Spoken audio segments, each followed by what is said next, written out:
12 मई को पुन्हाना में दो समुदाय के बच्चों में जो झगड़ा हुआ, उसके बाद कुछ लोगों ने इसे धार्मिक रंग देकर और मीडिया का एक सुर्खियों में ला दिया है। लेकिन उससे ज़्यादा सुर्खियाँ हाल ही में विश्व हिंदू परिषद द्वारा गठित 3 सदस्यीय कमेटी ने जो अपनी रिपोर्ट की है, पेश की है, उसने मेवात के एक आदमियों को हिलाकर रख दिया है। उसमें चंद सवाल हम भाजपा नेत्री और वो नेत्री जिन्होंने चंद दिनों में, कुल 20 दिन में दिग्गज रईसा खान जैसे का टिकट काट दिया, और वो मेवात के बीच में दोनों धर्मों में लोकप्रिय है, चाहे हिंदू हो या मुसलमान हो। बड़ी बात यह है कि जब ये घटना हुई है, वही केवल अकेली हैं नेत्री हैं कि जो दोनों पीड़ित परिवारों के पास गई है, वरना कोई नहीं गया है। आज उन्हीं सवालों का आज हम जवाब ढूंढने की कोशिश करेंगे नौक्षम चौधरी से, ताकि हमारे सवालों का कहाँ तक उचित जवाब देते हैं। नौक्षम चौधरी, आपका खबर हक में आपका स्वागत है। सबसे पहला सवाल कि जो पुन्हाना में बच्चों के झगड़े को लेकर जो घटना हुई और जो सांप्रदायिक रंग दिया गया, कैसे मानती है उसको? जी, मेरा ये मानना है, दो पड़ोसी भी ना हो के दो परिवारों का ये झगड़ा था। और एक, मैं जब दोनों परिवारों से मिली हूँ तो ये बहुत पुराने एक दूसरे को जानते हुए परिवार, कुछ इनकी रंजिशें पुरानी भी हैं, आज से 40 साल पुरानी भी रंजिशें हैं। तो एक सांप्रदायिक रंग जो इसमें दिया गया कि हिंदू मुसलमान का विवाद हो गया, ये झगड़ा हो गया, उसको मैं तूल नहीं देना चाहती, दो परिवारों का झगड़ा ही कहूँगी। इसमें कोई शक नहीं है कि दोनों परिवारों में नुकसान हुआ है, ये दुखद घटना है, इसके लिए मैं अपना दुख भी जाहिर करती हूँ। और ये पूरी कोशिश रहेगी कि इसको सांप्रदायिक, धार्मिक, मजहबी ना रूप दिया जाए, बल्कि एक रजामंदी से, कि ताकि दोनों परिवार संतुष्ट हों, एक फैसले पर आने की उम्मीद की जाए। तो आपने इसकी शुरुआत की है, दोनों परिवारों से मिली है, तो क्या आश्वासन दिया है? क्या कोई दूसरा पेज कहीं फंस रहा है इसमें, या दोनों परिवार क्या कह रहे हैं? मैंने दोनों परिवारों से बातचीत की है। हो सकता है कि कुछ लोग इसे राजनीतिक रूप देना चाहते हैं, हो सकता है कि कुछ लोग इसे एक मौक़ई, हर सूरत हाल में मजहबी रंग देना चाहते हों।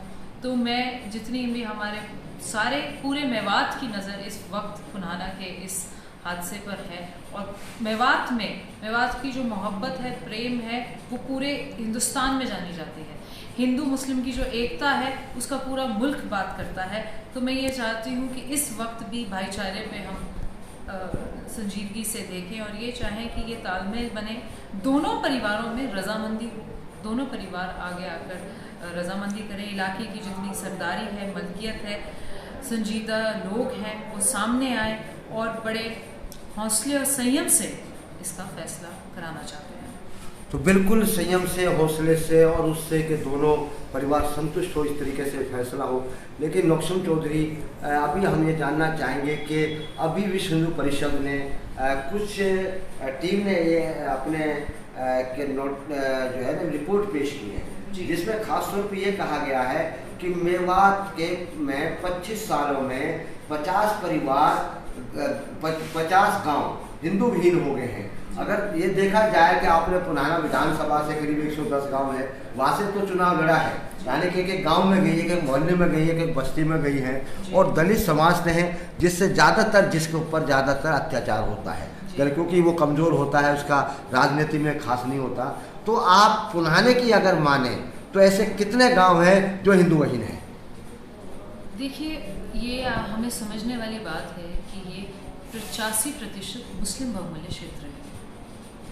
हिंदू और मुसलमान बड़ी एकता से और प्रेम से रहता है, रिहाइश बड़ी बहुत ही ज़्यादा प्रेम और उसके ऐसे विवादों से है। ऐसी कोई दंगे वाली बात मैंने कभी पहले जाहिर सुनी नहीं है। जहाँ तक ये बात है कि कितने हिंदू विहीन हुए या किस किस्म से मुसलमानों ने कोई अत्याचार किया या हिंदुओं ने कोई अत्याचार किया, हर हाल का, हर जो हादसा होता है जी, उसके तौर तरीके अलग होते हैं, उसको आप एक ही नज़र दृष्टि से नहीं देख सकते।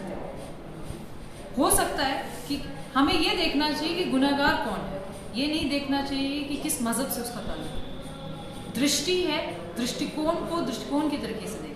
जो मेरे लिए 6 है, आपके लिए 9 हो सकता है। इस नज़रिए को पार रखते हुए कि किसी गुनाहगार ने कोई गुनाह किया है, चाहे वो कोई भी क्राइम है, मज़हब ना देखें, धर्म ना देखें, कानून के लिए तो वैसे भी सभी बराबर हैं।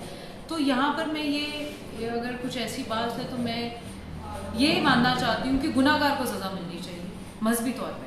तो ये माना जाए कि आपने जो 110 गांव का दौरा किया है, इसमें कहीं आपको इन 10 गाँव में 110 गांव में आपको कैसा नहीं मिला कि जो मुसलमानों से प्रताड़ित होकर कोई हिंदू परिवार पूरा गांव छोड़ के चला गया हो?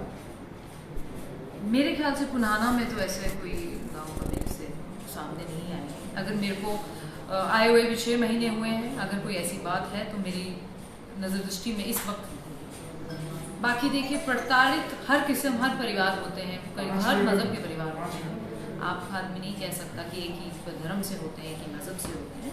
तो मैंने आपको पहले भी बताया, दृष्टि से नज़र। हाल ही में जिस तरीके से वैसे गांव में ठाकुरों ने और कुछ सैनी समाज को मारा है, तो क्या गोली चलाई है, तो उसको भी एक धार्मिक नज़र से ना देखा जाए कि उसको भी, आपकी बात जो ये कही है कि धार्मिक नज़र से ना देखे, उसके सिचुएशन पे देखी जाए, झगड़े से देखे जाए, कौन दबंग ने मारा है या कमज़ोर ने मारा है, ये देखा जाए। ये देखा जाए कौन गलती पे है, किसने गलती की, पहल की। जब आप देखिए, ताली एक हाथ से तो बचती नहीं। जब 2 आदमी लड़ते हैं, एक बलवान होगा और एक कमज़ोर होगा, तो किसने पहल की, गुनाह करने की पहल किसने की, और वो किसी भी धर्म समुदाय से उसका ताल्लुक हो, उससे में नहीं जाने की जरूरत नहीं होती है। हर चीज़ में हम राजनीतिक सांप्रदायिक रंग नहीं दे सकते। कुछ तौर तरीकों और सामाजिक रूप से और इंसानियत के, मानवता के रूप में भी कुछ हक फैसले होते हैं। बिल्कुल, नौशम का कहना है कि कुछ इंसानियत के नाते कुछ हक फैसले होते हैं और उनके तहत ही हमको इन चीज़ों पर गौर न करना चाहिए, ना कि जाति धर्म को देख के। तो ये देखना चाहिए कि गलती पे कौन है, उसमें कोई भी जाति का आदमी जो है गलती पर हो सकता है। वही दूसरा सवाल फिर हमारा नौशम चौधरी से ये है कि अभी जो रिपोर्ट दी गई उसमें बड़ा संगीन आरोप लगाया गया कि मेवात में सबसे ज़्यादा हिंदू लड़कियों पर ज़बरदस्ती रेप किया जाता है। इसके बारे में, क्योंकि आप राजनीतिक से भी जुड़ी हुई हैं, कितनी ऐसी शिकायतें आपको ये मिली है कि मुसलमानों ने ज़बरदस्ती उनके हिंदू होने के नाते गलत काम किया है, या कैसा क्या कहेंगे इस जो इस तरीके से विचार उन्होंने प्रकट किए हैं? मैं इसमें सिर्फ एक ही बात रखना चाहती हूँ, बेटी पूरे समाज की होती है, बेटी का कोई धर्म नहीं, कोई मज़हब नहीं। जब मैं आई थी, अगर मेरे जैसे नाचीज़ बेटी को पूरा इलाके मेवात इतनी मोहब्बत, दुआओं और आशीर्वाद से नवाज सकता है, तो मैं एक बेटी होने के नाते, मेवात की बेटी होने के नाते ये बात रखना चाहती हूँ, बेटी पूरे समाज की होती है, उसे किसी तरीके से ना देखा जाए। और ये अगर ये बात है कि कोई ऐसी बात सामने आती है तो मैं उस पर गौर नहीं करती। अगर कोई मामला कभी आए मेवात में, तो मैं इतना ज़रूर जानती हूँ कि एक बेटी के लिए पूरा बिरादरी इकट्ठी होने को तैयार होती है, पूरा समाज इकट्ठा होने को तैयार होता है, क्योंकि मेवात में बेटी के दर्जे को बहुत ऊंचा दर्जा दिया गया है। तो यहाँ पर अच्छा, एक बात में बड़ी बात कही है कि मेवात में बेटी को जो है बड़ा दर्जा दिया गया है। जी। मैं आपके ऊपर एक मिसाल पेश करता हूँ। अगर आपको ये लगे कि 3 बजे मुझे कहीं जाना है रात के, तो क्या आप अकेले मेवात में कहीं निकल पाएंगे? क्या आपको डर नहीं लगेगा? क्या यही संदेश आप दूसरों को देना चाहेंगी? आखिर मेवात इतना डरावना क्यों है? मैं अगर रात को 3 बजे मेवात में निकलूँ तो मैं इतनी भयभीत नहीं हूँ। कारण क्या है? कारण ये है कि मुझे इस इलाके से अपनापन सा महसूस होता है, एक ऐसा खिंचाव है जो आदमी को अपनी मातृ। अगर आप नहीं, क्या दूसरी लड़की भी अगर निकलना चाहे तो क्या उसको भी ये भयभीत होना चाहिए? ऐसा इलाका है मेवात के हर चप्पे चप्पे पे कहीं इस तरीके बदमाश बैठे हों, ऐसा नजर। जो खुराफाती या जो सामाजिक ऐसे तत्व होते हैं जो समाज को खराब करते हैं, वो हर जगह मौजूद हैं। वो मेवात में भी होंगे, मेवात से बाहर भी होंगे। हाँ, इतना ज़रूर कहना चाहूँगी कि अपनी महफूजगी के लिए, अपने आप को सुरक्षित रखने के लिए एक महिला हर कदम उठाती है, एक लड़की हर कदम उठाती है।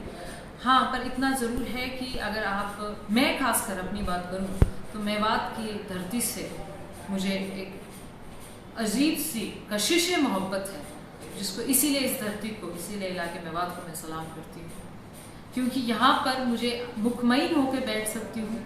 एक मोहब्बत समझ आती है लोगों में, एक दुआओं की नज़र से मुझे देखा जाता है, बेटी की नज़र से देखा जाता है। अगर एक चीज़ मैं आपको जिस तरीके से बताया कि यहाँ का आप देखते हैं कि जो बिजनेस है ज़्यादातर हिंदू समाज के लोगों पर है। यहाँ जितनी भी नगर पालिका है सब पे हिंदू समाज के चेयरमैन बैठे हैं, पंचायत समितियाँ ज़्यादातर हिंदू समाज के लोग बैठे हैं, और जितनी भी यहाँ पर दूसरी संस्थाएं हैं उन पर मतलब देखा जाए ज़्यादा है। अगर इस तरीके से मेवात को बारे में इस तरीके से गलतफहमियाँ की गई तो क्या क्या नुकसान उठाने पड़ सकते हैं यहाँ के हिंदू समाज को, अगर इस तरीके से इन गलतफहमियों को, इन गलत चीज़ों को नहीं रोका गया? मैं इसमें ये कहना चाहती हूँ जो नुकसान दोनों समाज का होगा। अगर बाज़ार बंद है, फिलहाल अगर बाज़ार बंद है, ईद का मौका है, तो दोनों परिवारों का नुकसान है, खरीद करने वाले का भी और बेचने वाले का। जिस आदमी ने अपना ईद मनानी है उसको सामान नहीं मिलेगा, जिस आदमी ने ईद के मौके पे बिक्री करनी है उसका सामान नहीं बिकेगा। तो इसमें दोनों समुदायों का नुकसान है। तो आदमी अगर ये तालमेल बना के रखें, तो मैं तो यही चाहती हूँ कि तालमेल बना के रखें। ईद के मौके पे ही बेशक भाईचारे का एक सलाम पैगाम दें। और मैं तो ये पूरे इलाके में बात के जितनी भी आवाम मुझे देख रही है, सुन रही है, जिनके लिए भी दिलों में मेरे लिए मोहब्बत है, जिनके लिए भी दुआओं में मेरे लिए हर दुआ में मेरा नाम लेते हैं, मैं उनको आज एक गुजारिश करना चाहती हूँ, किसी भी समुदाय से आपका ताल्लुक़ हो, किसी भी धर्म से आप अपने आप को जोड़ते हो, जब ऐसा कभी मौका आए तो एक सांप्रदायिक रंग ना देकर, राजनीतिक तूल ना देकर, जो लोग इस मामले को अपना निजी मामला समझ रहे हैं और राजनीतिक तूल दे रहे हैं, उनसे बचाव कर एक रजामंदी के फैसले पे आए। उसके लिए आप दोनों का संतुष्ट होना बहुत ज़रूरी है। बहुत शुक्रिया। ये थी नौकसम चौधरी जिन्होंने कई मिसाल कायम की हैं, ख़ास तौर पे नौजवान लड़की, राजनीतिक की ज़्यादा पहुंच नहीं, राजनीतिक का कैरियर लंबा नहीं, उसके बावजूद काम वो इन्होंने शुरुआत में किए कि जो बड़े बड़े नेताओं को भी सोचने को मजबूर कर देंगे। ख़ास तौर पे जो पुनाहना में जो दो बच्चों का पड़ोसियों को झगड़ा हुआ, दोनों परिवारों को मिलकर उनको आश्वासन देना, उनको इंसाफ दिलाने की बात करना, अभी तक कोई दूसरा नेता दोनों परिवारों का नहीं गया है। वही इस ईद के मौके पर दोनों समुदाय के लोगों से आपसी मिल बैठकर इन मामलों को सुलझाने की, और कहा कि अगर आपसी मतभेद नहीं भूले तो इस ईद से पहले दोनों समुदायों का नुकसान होगा, और अगर हमको रोकना है तो आपस में प्यार मोहब्बत से रहना पड़ेगा। और दूसरी मेवात को बदनाम ना हुआ है, ना होने देंगी, इस उम्मीद के साथ कि मेवात की बेटियां सबसे ज़्यादा सुरक्षित हैं और यहाँ की बेटियां ही नाम करती हैं। खबर हक यूट्यूब चैनल के लिए मेवात से यूँ